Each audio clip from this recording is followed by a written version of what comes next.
Thank you so much for your time talking with me about Out of My Mind. It's such a special movie. I really enjoyed it, and I appreciated your performance a lot. So I appreciate your time and appreciate Thank you. hearing more about the movie. Yeah, well, it's my pleasure. Thanks for inviting me over. Yeah. Well, in this film, you play Chuck, a dad caring for his nonverbal daughter who has cerebral palsy. And with a film like this, it spends much of its time showing us what it's like to care for someone with CP. Did you feel that it was helpful for your process for preparing to spend time, researching and learning more about CP? Uh, yeah, I did. I mean, Amber, our director, made sure that that was part of the journey and part of the exercise. She, yeah, she did she did a great job at kind of organizing the schedule so that we had a lot of time prior to shooting to, we all came at it with our own experiences already, but she set it up so that we had a good amount of time prior to shooting to spend with Phoebe, and really, more than anything, just to kind of get to know her and kind of immerse ourselves in some ways more in the spirit of a family than anything else. But it most certainly served as an education of better understanding, the specificities of, what Phoebe's life is like, and then, trying to consider what Melody's life is like. We befriended a family, the Ellensons. We know, a friend of mine now, Thomas Ellenson, who he and his father came up to Toronto where we shot it, and they opened their doors to us. And Thomas is an actor. He has cerebral palsy and uses a device similar to the one that Melody ends up getting in the movie, and they just sort of opened their hearts, minds, and homes to us, and it just gave us. I think it provided us a lot of insight. I mean, it's always good to. I think you don't gut into this work without a kind of endless curiosity about things and looking for touchstones that that will provide you purpose and meaning, and so all of that most certainly was helpful. But I mostly credit Amber more than anyone else for making sure that that was part of the process. Hmm. Incredible. Well, Melody is nonverbal, but of course she's played by Phoebe, who is not nonverbal. Hmm. Um, and she and her dad Melody and your character have such a sweet relationship. Tell me about working with Phoebe, getting to know her, especially in her first ever acting role. Yeah, I mean, she's Phoebe is a natural talent, uh, and I kind of very quickly lost sight of the fact that it was her first job as an actor, because she's just, she exudes, well, so much light and charisma, and she also has a kind of a sort of irreverent quality that, she's such a sweetie, but she also can really kind of wrestle around in a way that well, that just shows you how strong and tough she is too. Um, so yeah, it kind of just happens very seamlessly. I mean, eventually she's revealed to me and everyone else that she was very feeling nervous and whatever. But I think we all kind of looked at her and said, we get it, because we're really nervous too. And it kind of was just a reminder of what this occupation can kind of bring out of people is, nerves are definitely a huge factor of it. And, but yeah, once we were sort of got into playing together, it really, it worked out. Mm. She's spectacular. I Yeah, really she's love her. phenomenal. I agree. There's the old Stellar Adler quote about acting is reacting, and so I was thinking about that as I was considering what it must have been like to adapt your process or your approach when acting opposite a nonverbal character, Mm. and the reaction times and the things that you must have needed Mhm. to adjust. Tell me about how that changed your approach.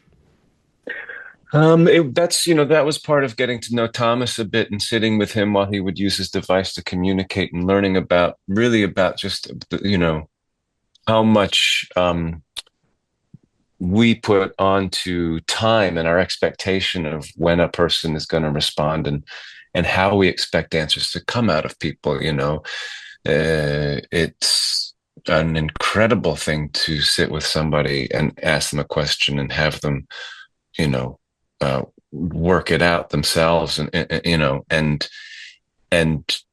just be there in that presence. It kind of shifts your whole understanding of, you kind of wonder if you've ever been listening your whole life, because you really do start to hear things a bit differently. You hear your own wheels spinning and your expectations for an answer. And that so much of conversation is really just, wanting validation for what you're saying in a way that I learned that wouldn't be that way, with melody. I mean, the other thing was also learning how to communicate, without any sort of device. Thomas uses he looks up and looks down to say yes and to say no, and using different methods to communicate, not just words. It was very cool, actually. Very, very cool and very illuminating. Early on, we also see the tension between your character and the wonderful Rosemary DeWitt playing Diane, and especially as they disagree over decisions for Melody's care. How did the two of you find the right balance for the tension there? Showing the struggle to make these really hard decisions, but also to not take that tension too far and imply something deeper about the relationship. I mean, I think Rosemary and I seemed to understand things quite quickly and develop a kind of shorthand with each other that felt, appropriate and akin to a marriage. We, neither of us sort of neglected the realities that Chuck and Diane are facing. We knew where the story was going, but we also wanted to make sure that we were telling a story that felt true to their situation. They are trying to help their child aspire for an achievement with very limited resources. And so we never really lost sight of that. But I think you're right. We never sort of wanted to try and make it just a kitchen sink drama about, oh, poor us. But I think that the reality is that families that do kind of band together in spite of, in the face of adversity, don't spend a lot of time bemoaning their experience, because they are, Uta Hagen said about acting is doing. And I think that families that are up against adversity like this, they're doers. But I also think Amber was very, very sincere in her wanting to make sure that story of adversity felt rooted in reality and not just sort of based in our kind of, just hoping that the Easter Bunny shows up. Yeah. I love the Easter Bunny, don't get me wrong. Well, they only come once a year, so you got to get busy the rest of the time. Well, I think that sense of reality really plays itself out. I mean, my favorite moment of your performance here is the moment where Chuck hears Melody's voice for the first time. And I think you showcase being overwhelmed by so many different emotions in that moment. How did you approach the complexity of what Chuck was feeling in that moment? I mean, by the time we shot that scene, we sort of had become this family, it felt like. And so those things that we were moving through, you just kind of get in a groove where you start to, you just sort of start to, you've deluded yourself into believing this story is really happening to you. So, when I heard the sound of the machine, I was overcome with a kind of, just a great, there's a lot of things going on. There's a great relief that we've we've hit this new marker in our life together where, our daughter, who's we've never been able to hear say words, is saying words. I think there's, I don't think it's altogether altruistic. I think there's probably part of Chuck is seeing a fight within his daughter that maybe he himself feels like he didn't necessarily have or know he had in him until this moment. I think parents have to be really careful with um, how they evoke emotion inside of a home. I'm kind of what I'm most impressed by Chuck in that scene is, and I think it's attributable to Daniel the writer, is that he doesn't sit in the emotion. He has the emotion, which is definitely important. He doesn't, suppress it or swallow it, but he then chooses an action. And, the choice to tell his daughter that she sounds beautiful is, that is where that's where I feel Chuck is doing his very good job as a father to bring it back to her and make it her moment. I think there's also probably a part of him in that moment that's sort of lamenting the fact that he's never told her that she sounded beautiful before, even though he's been hearing her her whole life. But so it's yeah, it is special. It's also those first words, the heartbreaking words that she says. I don't remember Oh, the exact, but about the fish jumping out. yeah. I mean, Well, that's yes, that's the thing, is just realizing this kind of the potential well, it's actually, I mean, yeah, it's very overwhelming to think that maybe we haven't been hearing any of your truths, for 13 years, whatever it is, however many years that we haven't, yeah, it's loaded for sure. yeah, it's What beautiful. what have we missed, and thank God we now have a way that you can tell us.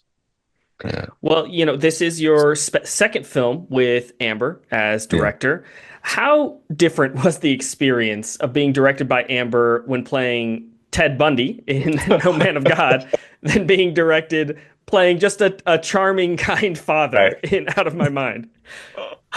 I mean, tonally, obviously, it's very different. We're telling very different stories, but I do think Amber is a director who has, Amber has vision, and she's a very, very, she's really talented filmmaker, but she's also very good I think she's very good, at least with me as an actor. I think she loves actors. I think that she wants to see things come out of actors that, I think she knows our work, and I think she wants to see us do things that feel fresh and different to her. I think that she's engaged in an experiment to kind of be wowed or excited. So in that regard, it was kind of the same process, where it feels like for me, it was just a matter of doing my due diligence every day, but also just being open to anything that she throws at me, because she really, I learned on No Man of God that if you just sort of are open to things, no matter how silly or outlandish they may seem, they open up something that kind of where surprises can happen, and so yeah, and we did, and it was the same thing on Out of My Mind. I think we just maybe had a little more time, and yes, we're most certainly telling a very different story. Two charming men, one doomed for hellfire, one doomed for a happy life here on earth. Yeah. I've heard you mention elsewhere that Amber creates a unique sort of environment on set. I Hmm. believe I saw you say that it's full of surprises and Hmm. experimentation. Hmm. Tell me more about what you mean by that. I mean, I think what, like, Amber is not. She's things feel like they're very sort of smooth, and there's a crew that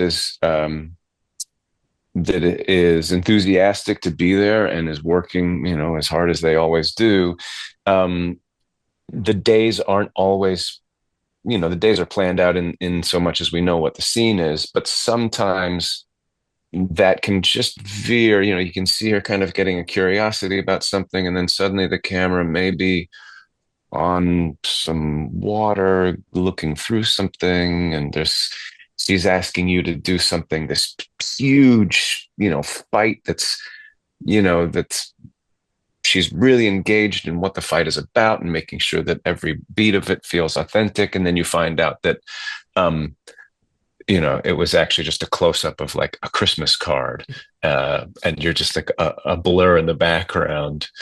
But it kind of, it's like, it just feels sort of, it feels like a craft. It feels like we're participating in craft making, and that you're not always the big patch on the quilt. Sometimes you're just some stitching, or you're just a bit of,